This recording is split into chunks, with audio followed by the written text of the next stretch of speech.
Hi all and welcome back. Today I'm breaking down Soulframe, the new game from the developers of Warframe. I'll go over how it plays, how it feels, and whether it's worth jumping into right now. As always, no filler. Let's dive in. Soulframe is a slow-paced, third-person action RPG with co-op elements and a strong focus on exploration and atmosphere. Set in a semi-open, nature-themed world, it drops you into the body of an Envoy, a warrior linked to ancient animal spirits. Let me be clear, if you expect Warframe or a Souls-like, you'll likely bounce off this hard. The current version is still in pre-alpha, but you can access it by buying the Founders Pack. Just keep in mind, this is a work in progress. That said, what you unlock now will carry forward. No wipes, no resets. At least that's the plan. Combat is deliberate and stat-driven. You have light and heavy attacks, a dodge roll, a parry, and active abilities tied to your current Pact.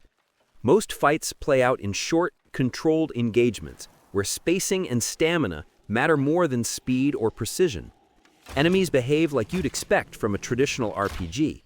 Readable patterns, limited aggression, no surprises. Your Pact abilities layer on top, things like ranged strikes, spirit attacks, or slows, and they scale with your stats and rune loadout. It's not flashy or complex, but it feels intentional, and it's all animated with weight and texture. You don't technically pick a class, but you do align with Pacts, which are, for all intents and purposes, your classes. Each Pact has its own theme: melee brawler, Tethrin, spellcaster, Aselda, or ranged rogue, Siren. Once you unlock them through quests, you can switch freely. Siren, for example, has a multi-shot, a piercing arrow that leaves a slowing field, and a decoy arrow that distracts enemies by spawning a weird floating version of your own head on theirs. It's hilarious and, more importantly, useful. These powers aren't just flavor, they shape how you fight. Outside of combat, the game leans hard into world building. You explore handcrafted regions like Midrath, uncovering lore through ruins, tablets, spirits, and side events. Totems and runes slot into your build to add passives. Fables, short narrative quests, introduce new mechanics, unlock pacts, or reveal parts of the map. Agari bosses roam freely and can be challenged solo or in co-op. The world feels quiet, almost meditative. You'll notice the lack of quest markers, loud UIs, or constant rewards. That might bore some people, but if you like slow, grounded immersion, this is built for it. Between quests, you return to the Nightfold, your base. Think the Orbiter from Warframe, but grounded and mystical. It's where you craft, upgrade, talk to NPCs, and queue for sieges, curated co-op missions with structure and scaling. You can also brew elixirs here for buffs or prep for a longer grind. And this is where the loop kicks in. Soulframe isn't fast.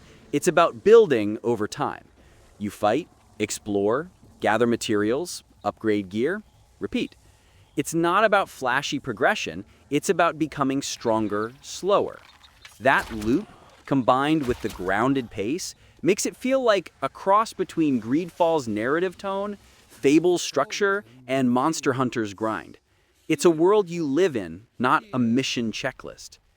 Every few months, they release a new chunk of content called a Prelude.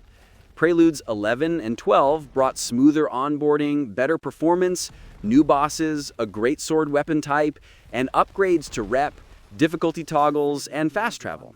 It's still light on variety, but the structure is there and growing. To play now, you need a Founders Pack. The $30 version gets you access, cosmetics, and a themed Pact. It's all earnable later, but if you want in early, that's the door. So, should you jump in? If you want a calm, evolving RPG with quiet systems and handcrafted pacing, it's already got a spark. If you want action, depth, or builds, maybe give it more time. Let me know. Have you played Soulframe yet?